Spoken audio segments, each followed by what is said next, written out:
Moi, une chose qui m'a toujours saisi, c'est que un choc comme les procès de Moscou, que des intellectuels les avalaient au nom d'une cause supérieure. Non.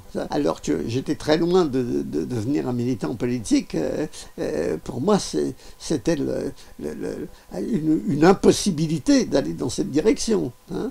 Alors donc, je pense, ça peut paraître prétentieux, mais qu'on a été, que les jeunes trotskistes ont été une minorité de qualité, d'intelligence en particulier, et de courage, hein, parce qu'on se trouvait en opposition totale, avec, y compris souvent avec notre propre milieu.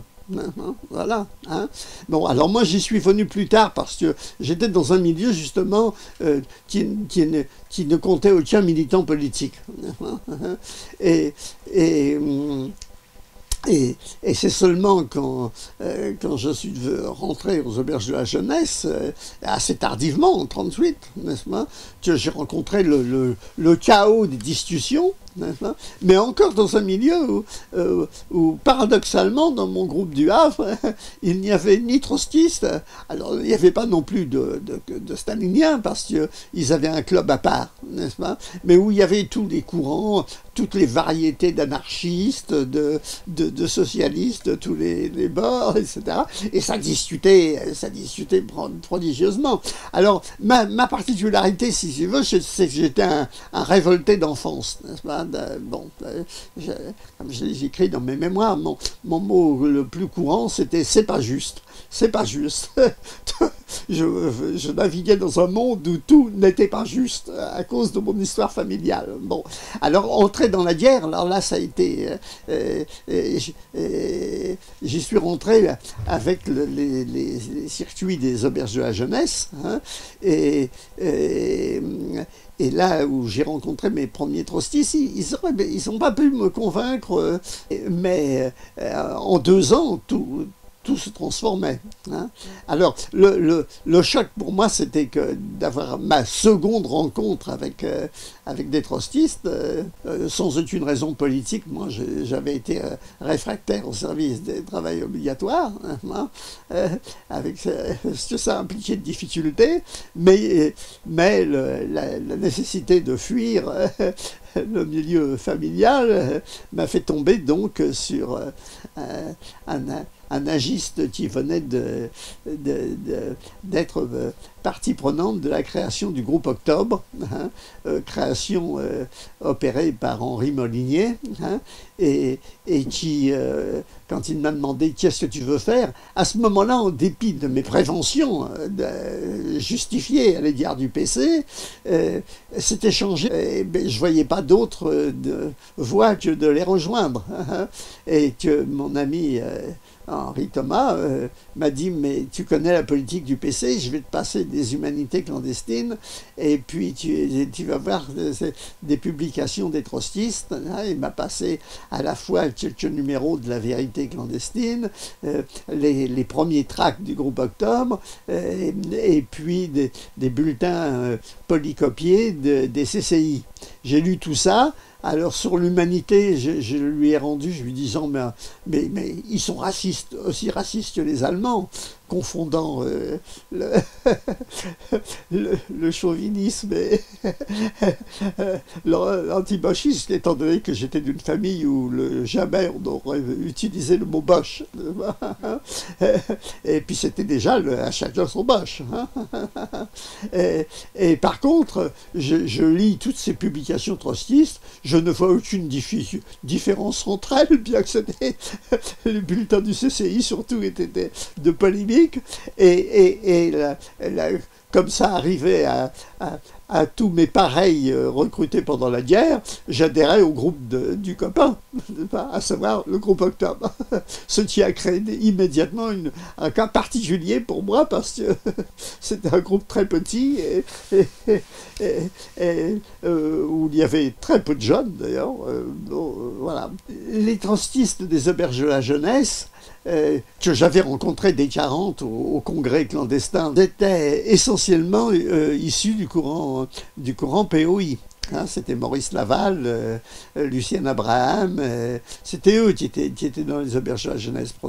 Il y en avait sans doute petites du CCI, mais en tout cas, ils apparaissaient, ils s'étaient pas apparus dans ce congrès, n'est-ce pas, où j'avais eu mes premières relations avec Maurice Laval. Mais encore une fois, eux, j'étais trop gauchiste pour qu'ils me recrutent. Voilà. Bien entendu, moi, quand j'adhère, au début de 1943, Jean-René est déjà à Mauthausen. Et d'ailleurs, à ce moment-là, le groupe Octobre, comme d'ailleurs les autres organisations, en principe, était organisé en triangle, n'est-ce pas? Donc, on connaissait personne, on connaissait que c'est plus proche. Hein. En dehors de Henri Thomas, j'ai participé à 2 réunions du groupe Octobre, hein, mais là, il y avait des... ça comptait pas 15, pas plus de 15 personnes. La plupart étaient des adultes, pas moi. Et je n'ai connu ni leur nom, etc. Plus tard, j'en ai reconnu après. Quand je les ai vus après la libération, mais je connaissais le nom de personne, n'est-ce pas? Et non pas non plus de Henri Molinier, je ne connaissais que sous le nom de Marc Laurent, puisque c'est lui qui avait validé mon adhésion au groupe Octobre. Et ensuite, j'ai constitué mon propre base de triangle avec Henri Thomas comme sommet.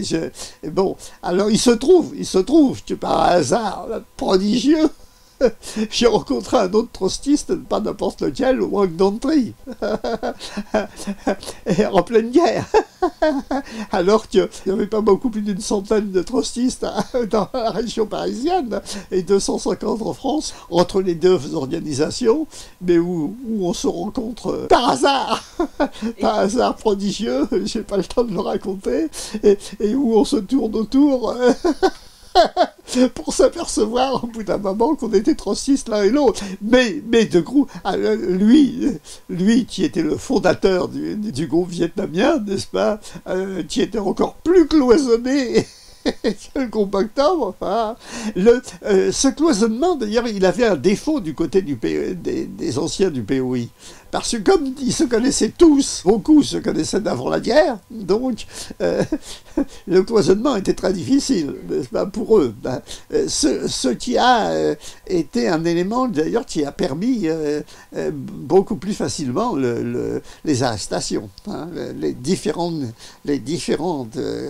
grandes arrestations, hein, y compris celle de 1944. Je ne sais même pas si le POI reconstitué, ils étaient organisés en triangle. Je suis même pas sûr. Revenons, alors faisons un saut en arrière. Moi, je suis arrivé, donc il y avait les discussions de fusion avaient déjà commencé. Hein. Bon, évidemment, je n'en savais rien. Et d'ailleurs, je me suis trouvé au début de 1944 complètement coupé par les arrestations, c'était février ou mars de 1944, n'est-ce pas, où Henri Thomas a pris la fuite, n'est-ce pas, en me disant, en me laissant en plan avec mon copain que j'avais recruté, qui était ma base de triangle. Et justement, la rencontre avec Tri, qui est devenu une amitié immédiatement, ça n'a pas permis. On était tellement cloisonnés que c'était impossible. Je ne pouvais pas retrouver le contact avec le groupe Octobre via les Vietnamiens. C'était strictement impossible. Il a fallu, après le débarquement, que je prenne la décision de quitter la province où je me trouvais, où j'avais formé mon premier groupe de jeunes, pour pour retrouver le contact à Paris. Après, très peu de temps après mon adhésion, hein, j'ai dû quitter Paris où le sol me brûlait les pieds, mais j'avais prévu plusieurs étapes de ma clandestinité. Alors la première, c'était d'aller dans un groupe d'agistes dont je savais qu'ils étaient tous réfractaires STO, n'est-ce pas, près de Dreux, à Mérangles, n'est-ce pas. Je les ai rejoints. Mais quand je les ai rejoints, eux, ils avaient déjà ils étaient déjà membres des francs-tireurs. Donc, déjà sous la coupe du PC. Alors, bien sûr, comme on était des copains, ça n'a pas eu la violence que ça pouvait avoir plus tard. On discutait, n'est-ce pas? Et d'ailleurs, à côté des jeunes, il y avait un adulte déjà, qui était le mari de la sœur aînée du groupe de ces jeunes, et qui était un Suisse, enfant trouvé, et qui a été ma seconde recrue, parce que je partais avec ma première recrue, mon ami Harding, Wilfred Harding, et j'ai gagné, Fred Annie. Mais également à Mérangles, je n'ai pas pu rester. J'avais trouvé à m'employer comme ouvrier agricole, mais il se trouve que les gendarmes me sont tombés dessus, alors que mon faux sursis d'étudiant, enfin, c'était un vrai sursis, mais je n'avais aucun titre d'avoir, qui m'avait permis ma première partie d'illégalité. Me sont tombés dessus et où j'ai dû ficher le camp à nouveau pour et me retrouver finalement via de bons faux papiers et le recours de mon ancien patron comptable, me retrouver chef comptable dans une usine laitière en Loire-et-Cher, où j'ai formé mon premier groupe. Alors mon activité, c'était essentiellement ça, c'était de convaincre des gens. Je ne pouvais faire rien d'autre. C'était encore trop d'ailleurs, parce que malgré les conseils de Henri Molinier, j'avais suivi les principaux, parce qu'avant je vivais en écrivant un journal, etc. Je l'ai récupéré récemment. Carnet d'adresse, etc. m'avait dit ni carnet d'adresse, ni carnet de notes, ni journal, etc. Tout dans sa tête. Comme Chauvin l'avait, lui c'était le champion, comme vous savez, peut-être, vous l'avez appris, peut-être, n'est-ce pas? Chauvin, lui, qui était en bonne situation, puisqu'il était démobilisé de façon tout à fait normale, et ce qui avait permis qu'il soit le passeur de documents entre les zones libres, etc., n'est-ce pas? Et il avait tout dans la tête, c'était formidable, n'est-ce pas? Y compris les textes, hein, n'est-ce pas? Le texte, il les lisait, il ne les lisait pas par cœur, mais il était capable d'expliquer ce qu'il y avait dedans. Il n'avait aucun papier. Hein. Moi, malgré tout, je parlais un peu trop, n'est-ce pas? Bon, d'autant plus que dans mon usine laitière, qui était bien entendu, à cette époque, n'avait pas d'organisation syndicale, il y avait un des patrons qui s'occupait du personnel, qui était un espèce de salopard, qui, quand il voulait licencier un ouvrier, n'est-ce pas, qui était pas à temps plein, il allait lui chercher chicane. Bon. Et alors moi, quand je le savais, j'allais prévenir les ouvriers en leur disant vous savez, on va venir vous chercher chicane, répondez pas, etc., n'est-ce pas? Bon, puis ensuite, il y avait des ouvriers encore qui continuaient à construire cette usine, parce qu'elle s'était construite au début de la guerre, et je discutais aussi avec deux ouvriers italiens qui étaient là. L'un était un maçon, plutôt proche du PC, et l'autre était un vieil anarchiste qui avait participé aux grandes luttes contre Mussolini. Et alors, toutes ces discussions, on s'était aperçu au moment où il y a eu le débarquement, où on a décidé de s'en aller, d'abord Freddy, puis moi, de quitter, de regagner Paris. Hein, qu'on parlait des communistes à l'hôpital qui dominait la colline du village, n'est-ce pas? Des communistes de la laiterie. Ils ne faisaient pas de détails. Voilà. Alors, voilà. Alors, et ce groupe de jeunes, quasi tous ont adhéré au PCI après la guerre. Hein. Parce que c'était bien, parce que le Loir-et-Cher était le département de repli du Finistère, n'est-ce pas? Hein? Ce qui fait que j'avais donc 2 secrétaires qui étaient des petites Brestoises, hein, dont l'une avait travaillé à l'Arsenal et a appris l'allemand. Hein, la malheureuse, on a fallu lui couper les cheveux à la Libération, hein, les paysans, les gens du coin, là, hein, parce qu'elle parlait allemand. Elle l'avait appris comme ça, n'est-ce pas? Alors donc, à la laiterie, elle était précieuse, parce que les Allemands venaient se servir. Alors, mais moi j'avais des bons faux papiers, parce que j'avais réussi à avoir par la secrétaire de mon oncle, qui était la maîtresse d'un commissaire de police, il m'avait fait mes papiers en me rajeunissant seulement de 5 ans. Alors ça, c'était pas tant, n'est-ce pas?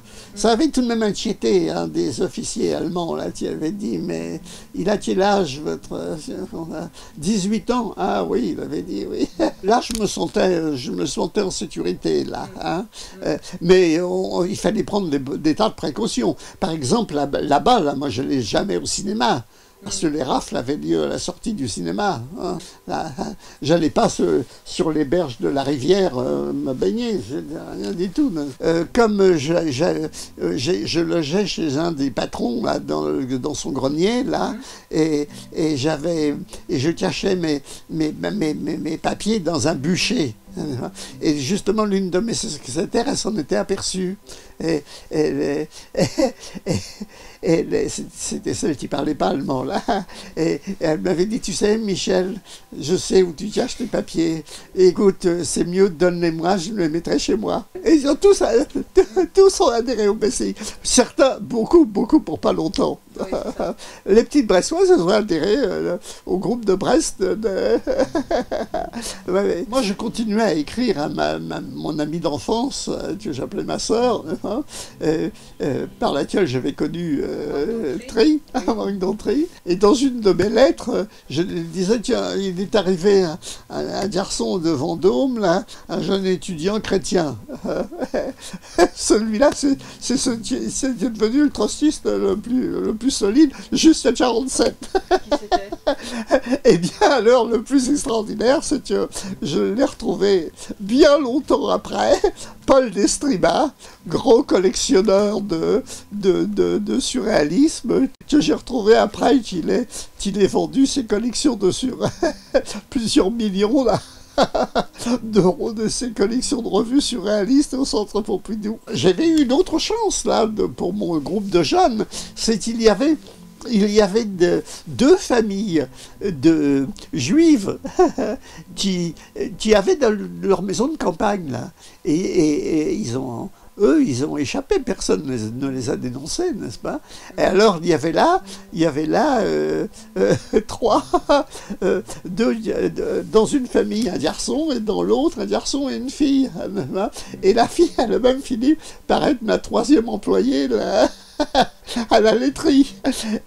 Et c'était des bourgeois juifs. Vous savez, hein, tout ce qu'on raconte, les gens qui dénonçaient, etc. Il y a eu beaucoup de juifs qui ont été sauvés par leurs voisins, etc. Hein, beaucoup plus qu'on ne pense. Hein, par omission, parce que les gens n'étaient pas tous des dénonciateurs. Et dans les campagnes, d'ailleurs, les gendarmes étaient souvent mieux que les policiers, les gens de la police. Hein. la police, elle était contrôlée. Elle était contrôlée, hein, et les policiers obéissaient. Hein. Les gendarmes, c'était assez autre chose. Hein. Ceux, moi, qui m'ont fait quitter le Mérode, hein, ils auraient pu m'arrêter tout de suite. Mon sursis d'étudiant, il n'y avait plus que 8 jours hein. Ils m'ont dit, il faut que vous alliez vous faire enregistrer, etc. Bon, c'est tout. Parce que d'abord, souvent dans les campagnes, les gendarmes étaient liés avec la population. N'est-ce pas? C'est pas comme la police dans les grandes villes, n'est-ce pas? Là, les gendarmes, c'était des gens qu'on connaissait.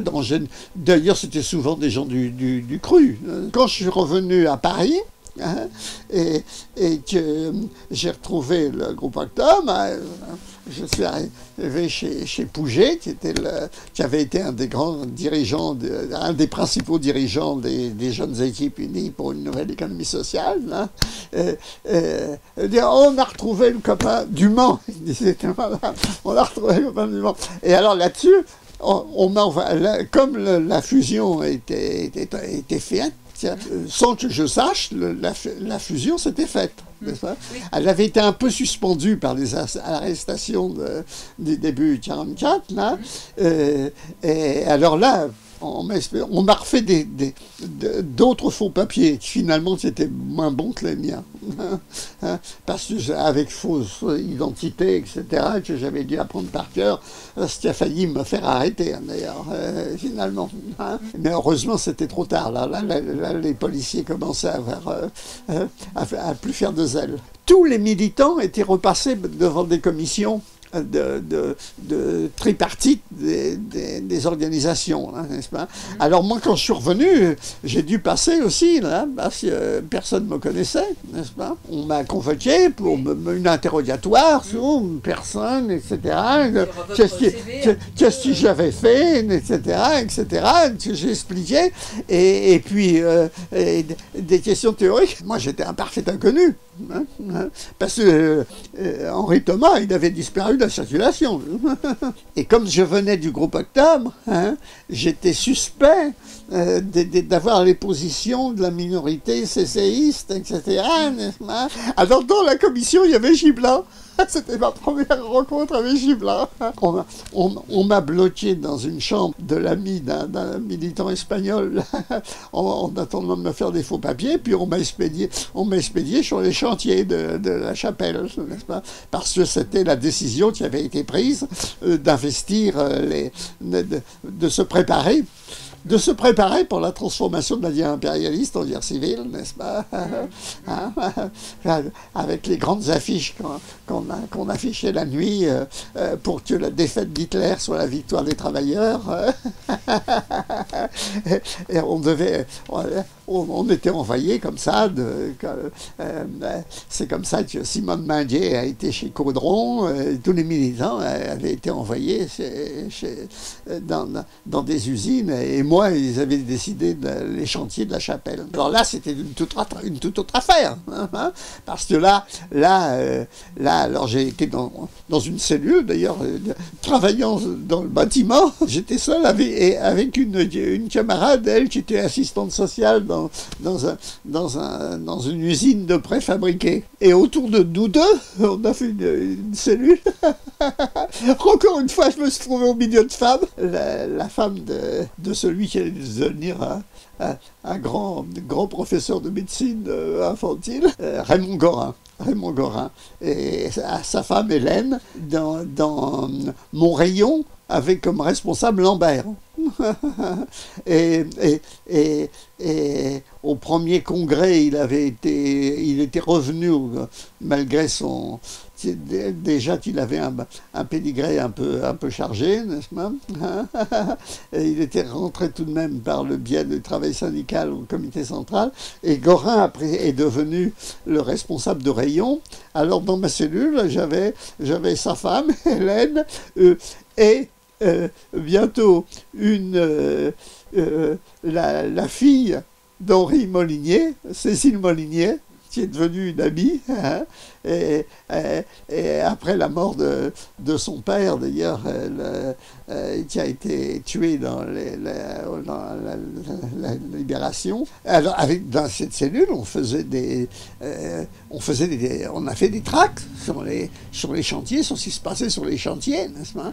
Parce que on était sous les bombardements, hein, les bombardements anglais. Les militants du PC, eux, ils ne bougeaient pas, hein, parce qu'ils avaient la consigne de ne pas bouger. Parce que là, alors au niveau date, c'était 44, oui. Hein, c'était les mois qui précédaient la libération.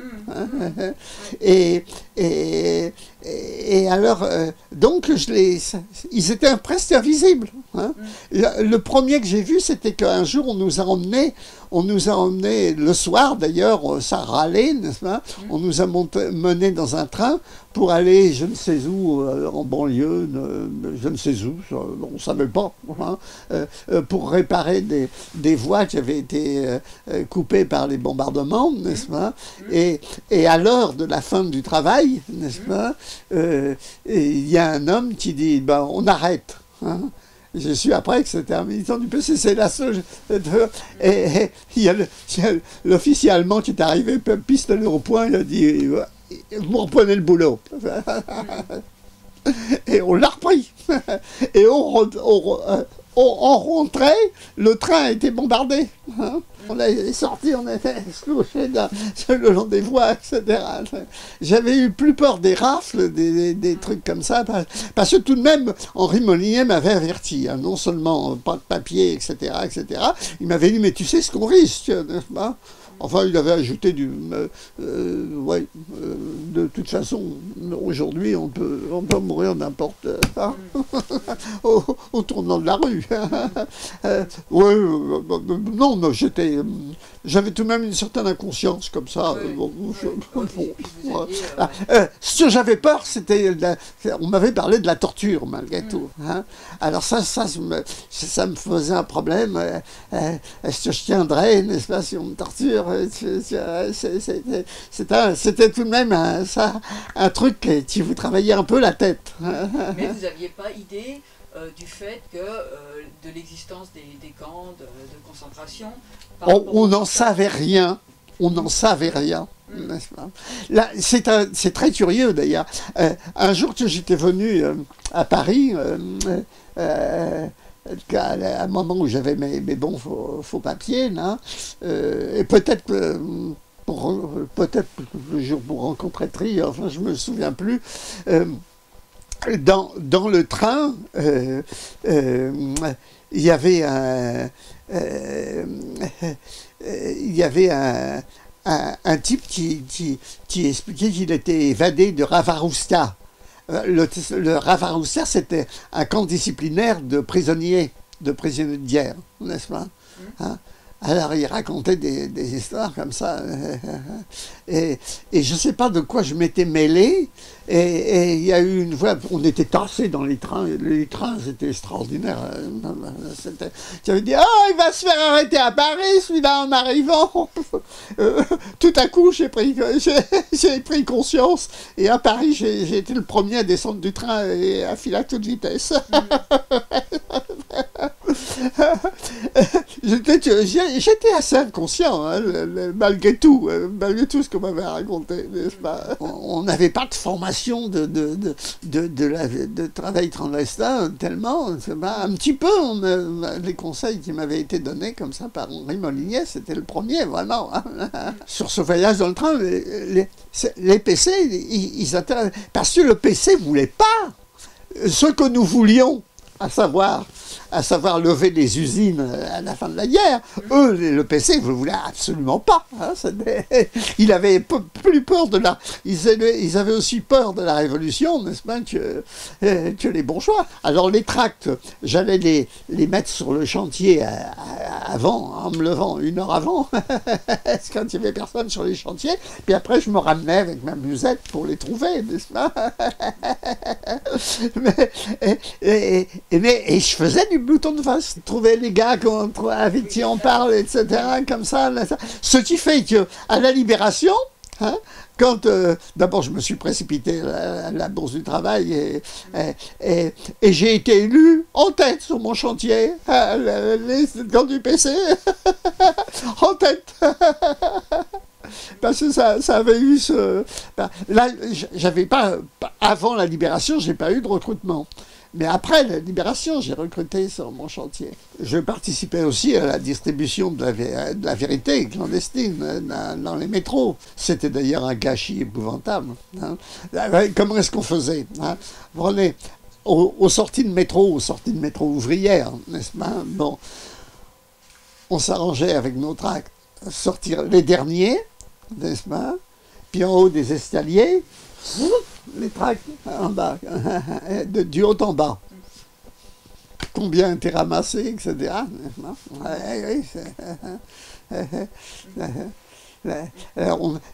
Mais à Brest,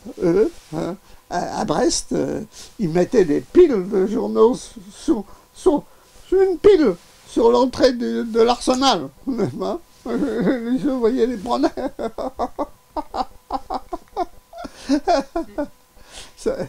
À Paris, on ne pouvait pas les distribuer à la porte des usines. Hein.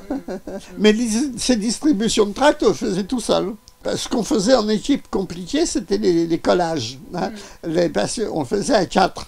Hein. Un couple, et alors dans une route, hein, on en mettait un bout, l'autre à l'autre bout, hein, et puis le couple, pour pouvoir s'embrasser comme ça. Oui. Alors en cherchant bien les pots de colle, etc. Et puis on continuait plus loin. En cas d'alerte, on devenait... C'était la cellule, on travaillait la cellule. Et alors il y avait des rendez-vous avec les responsables par le rayon. Hein, le responsable de rayon, hein. Quand c'était Lambert, ce salaud de Lambert, il me faisait traverser tout le 18e là, pour me dire qu'il n'y avait rien de nouveau. Et puis alors il y avait un truc qui l'amusait, n'est-ce pas? C'est que j'emportais dans ma musette, n'est-ce pas? Parce que il trouvait qu'un jour j'avais un livre de poèmes de sa main, un autre jour un livre de Nietzsche, ça le faisait rigoler. J'avais pas le livre de Marx. Ni aussi. Parce que par exemple Gorin, n'est-ce pas, et donc par conséquent sa femme, j'apprenais bien plus tard qu'ils avaient connu Malaquais avant la guerre. Après, j'ai vu des lettres de Malaquais qui demandait à un de ses copains, qui décrivait d'Amérique, qui demandait à un de ses copains où en était Gorin, etc. Alors revenons-en à Chauvin, que j'ai trop abandonné. Alors lui, bien sûr, il a ignoré tout ce processus de fusion, n'est-ce pas, bon, qui s'est fait sans que les organisations composantes se fusionnent parfaitement, n'est-ce pas?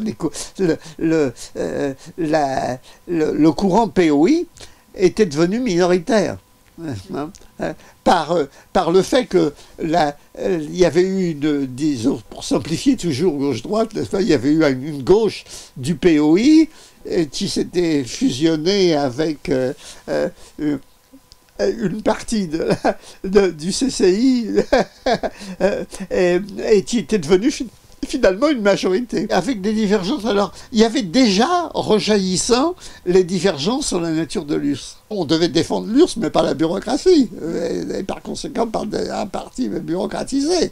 Les rapports étaient vraiment impossibles. J'ai parlé de ce groupe de Mérande, là. À mon retour à Paris, je suis repassé par Mérande, parce que je revenais à vélo, selon les techniques agistes, par les petites routes, etc. Et j'avais fait une étape là.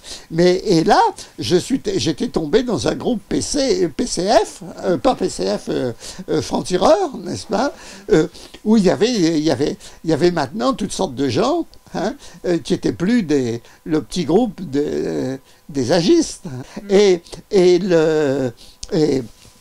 comme je retrouvais mon ami Fred Annie que j'avais gagné, hein, il avait été mis un petit peu en marge, n'est-ce pas?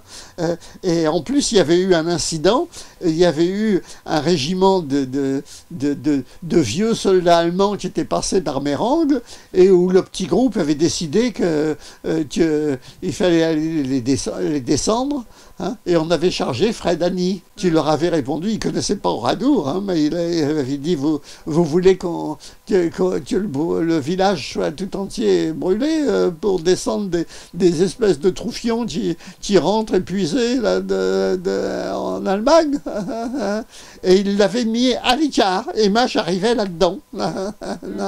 Et de ce fait d'ailleurs, pour passer la nuit, il m'avait emmené dans la forêt où il était seul dans une hutte dans la forêt.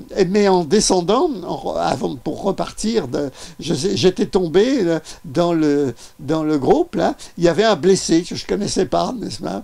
Alors à mes copains qui étaient devenus staliniens, hein, et ils l'ont été après la guerre, etc., hein, je leur serrais la main, mais quand je suis arrivé à se blesser, il a enlevé sa main et a dit « au revoir, traître ». Tu vois un petit peu. La libération est arrivée, mais c'est seulement presque un an après, hein, que les déportés sont revenus. Et où j'ai connu Chauvin. Après la libération, on se fréquentait. Bon. Et les deux groupes d'amis avec lesquels qui étaient plus âgés que moi, ils n'étaient pas tellement plus âgés que moi. Mais ça paraît très... La différence de formation faisait que je me sentais plus jeune, n'est-ce pas? Bien que moi je me sois jeté immédiatement après sur la lecture, etc., etc. Mais les deux groupes qui sont devenus mes amis, d'abord c'était les deux dirigeants qui m'avaient repéré. C'était Blectro et Gibelin. Ils m'avaient repéré.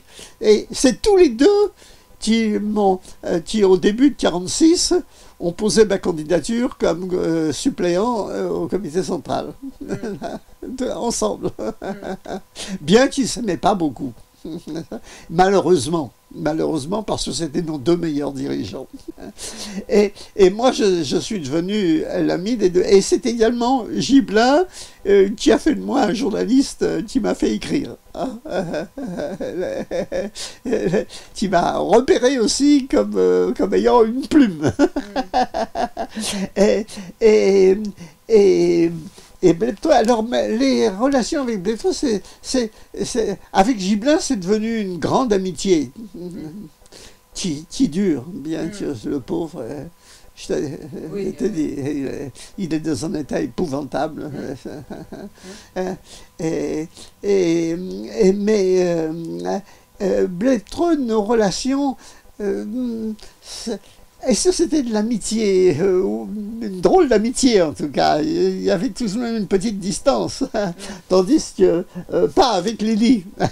Elle était une militante, active sans cesse. Il y avait pas mal de femmes. Dans le comité central, peut-être qu'il y avait moins de femmes que...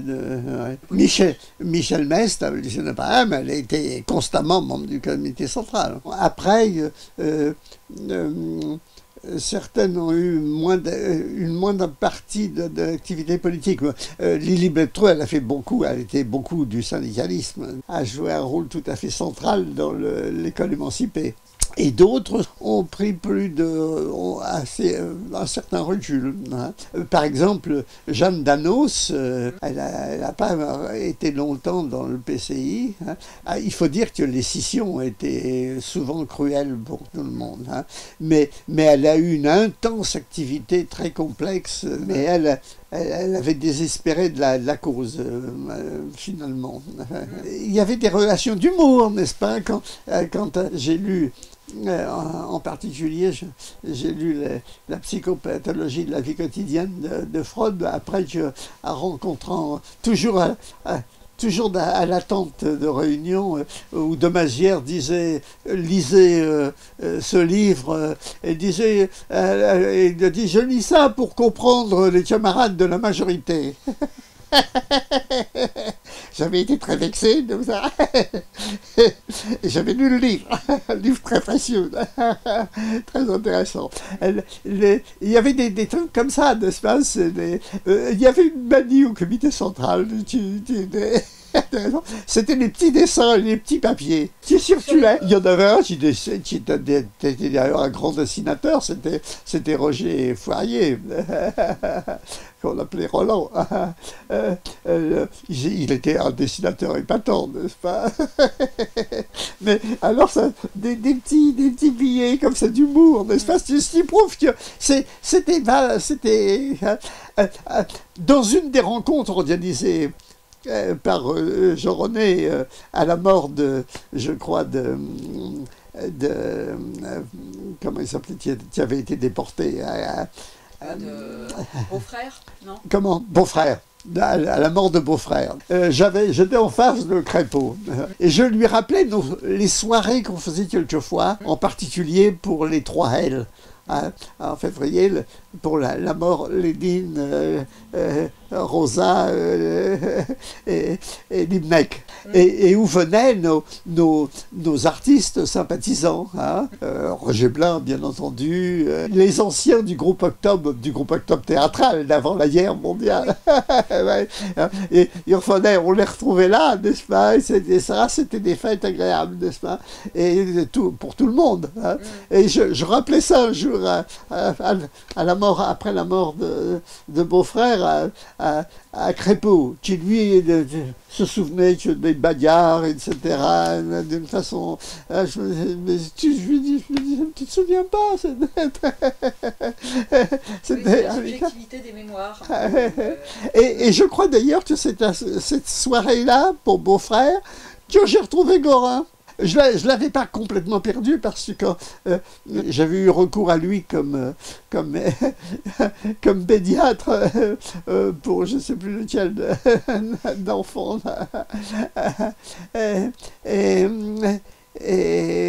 Mais l'amitié s'était pas renouée. Mais là, je l'ai retrouvé. Et il venait de perdre sa femme, Hélène. Et on avait décidé de se revoir. J'ai été le revoir chez lui. Et il partait en Amérique, où son fils se trouvait. Et il m'avait dit qu'on devait se revoir au retour. Au retour, il est mort. Et il y a eu des choses assez curieuses, par exemple. Rien n'avait opposé plus violemment Grimblat avec Essel, que l'affaire de la FNAC. Grimblat avait reproché à Essel d'avoir monté sa première FNAC, c'était pas la FNAC d'ailleurs au départ, si, oui, avec l'argent de remboursement d'une élection, n'est-ce pas? Mais ça n'empêche pas que quand s'est montée la FNAC des Halles, là, eh bien, il a pris comme gérant, comme organisateur, Grimblat.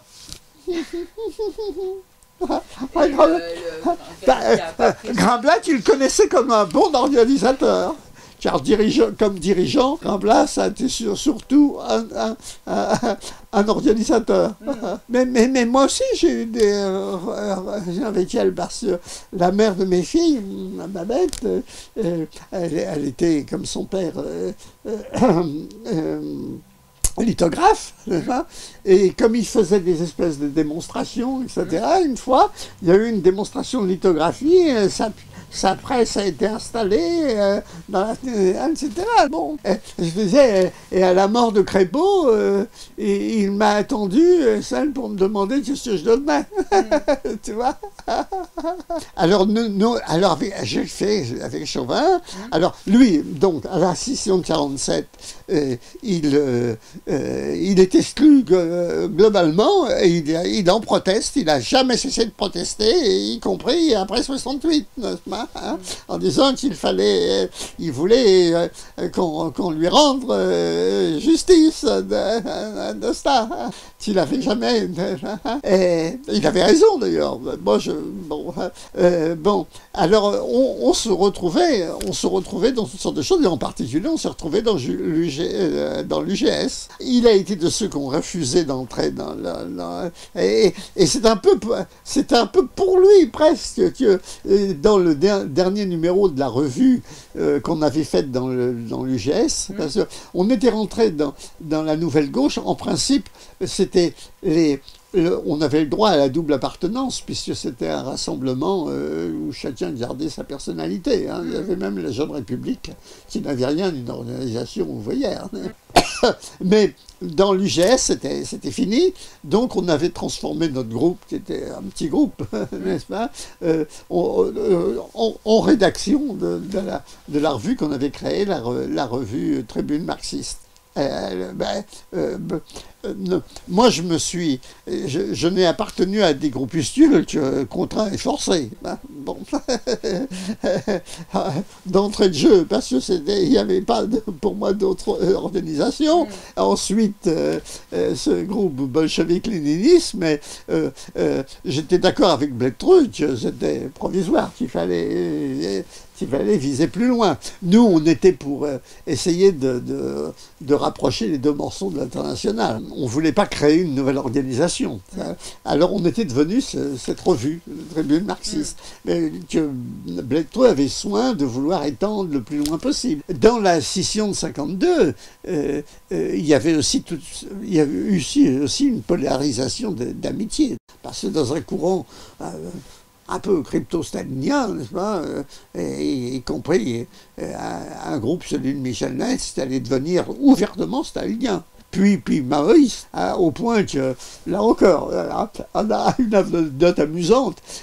Après la fin de la guerre d'Algérie, la première réunion de l'ambassade d'Algérie ouverte à Paris, après les accords d'Évian, n'est-ce pas, bon, j'étais invité, n'est-ce pas, j'arrive, il y avait des gens que je trouvais étonnants comme anciens soutiens de l'Algérie, n'est-ce pas, tout le monde habillé, y compris les Algériens, avec des beaux costumes, moi, avec mes costumes toujours minables, il m'amenait là, et je trouvais Michel Mestre, à qui je vais serrer la main, malgré tout, tu vois, malgré la violence de notre opposition, et qui me dit: un jour, il faudra rendre des comptes.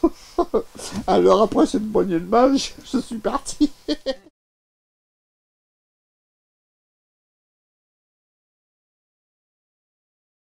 Les brigades, c'est le terminus de toute une campagne de 2 ans. La rupture yougoslave, elle a lieu en 1948. Et à ce moment-là, dans l'organisation, il y a une opposition. Il y a ceux qui disent c'est une organisation interne au stalinisme, etc. Et ceux qui disent c'est une organisation, c'est la première coupure espérée par Trotsky de l'Internationale. Et à ce moment-là, c'est la position de soutien qui est prise par l'Internationale, en particulier par Raptis, mais aussi avec Franck.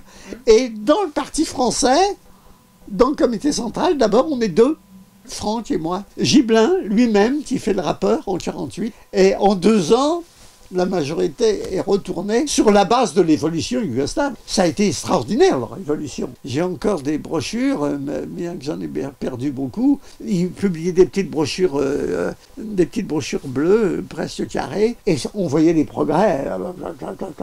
Ah, c'était enthousiasmant. D'autant plus que, en plus, moi, à ce moment-là, j'ai travaillé chez Del Duca, boulevard des Italiens, et leur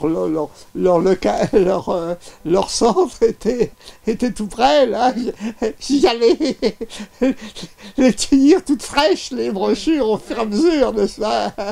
Mais ça a été une bataille terrible. Le meeting qu'on a fait c'était Société Savante, ça s'appelait, dans le 5e, là. Les staliniens, on allait à des meetings, mais il y a eu des cassages de gueule, comme il y avait eu, immédiatement après la guerre, au moment de notre légalisation. Et dans le mouvement, il y a eu toute une rupture d'intellectuels compagnons de route du PC qui avaient rompu et qui avaient formé un groupe avec Clara Malraux, Duvigneau, Tiassou, etc., qui ont formé le groupe contemporain. Les Yougoslaves d'ailleurs ont donné de l'argent pour faire la revue Contemporain, dont j'ai été le secrétaire de rédaction. Ouais. Ça a ébranlé complètement tous les intellectuels du PC. C'est un retournement extraordinaire, n'est-ce pas? Et oui, alors ce meeting-là, ils ont organisé une manifestation sur le boulevard, une manifestation pour attirer les flics, et des commandos sont venus attaquer notre meeting. On a cassé les chaises, les bancs pour barricader les portes. Ils ont crevé la toiture avec des bombes, les bombes fumigènes, etc. Alors Bourdet était à la tribune, et on s'est battu pendant, je sais pas, là encore le temps plus d'une heure. Alors les brigades, moi c'est bien simple. Moi j'avais eu beaucoup d'activités intérieures dans ces temps-là, n'est-ce pas? Et j'avais pas d'activité syndicale à cette période-là, n'est-ce pas? Bon. Le comité central a décidé tout de même que j'aurais la responsabilité de la première brigade. Mais qui a été une des plus grosses, 74 membres. Alors des brigades démocratiques, ce qui fait que le commandant, c'est pas moi qui a été élu, c'était un socialiste qui a rien foutu. En fait, j'ai dit bon. Mais notre fraction, on était peut-être 5 ou 6 trotskistes sur 74. Et d'ailleurs, c'était formidable parce que la discussion continuait. Il y avait des antiquitistes violents. Lambert était de ceux qui trouvaient que ça gênait le travail ouvrier, etc.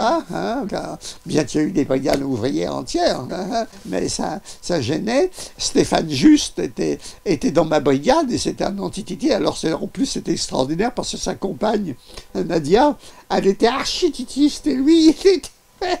J'avais une petite fraction dans ma brigade avec des éléments complètement. Mais c'était extraordinaire. J'avais juste, il y a un Libanais qui était venu, un trafiquant qui était venu pour faire du trafic. J'avais un vieux sympathisant ouvrier, n'est-ce pas, qui était aussi très méfiant de tout ce qui se passait. Alors c'était des discussions interminables. Ça. Il y avait des échanges avec les Yougoslaves. Ah oui, il y avait. Mais les Yougoslaves, là, on était encadrés par des jeunes étudiants très sympathiques, beaucoup. Les contacts étaient excellents, il y a même eu des contacts amoureux, là.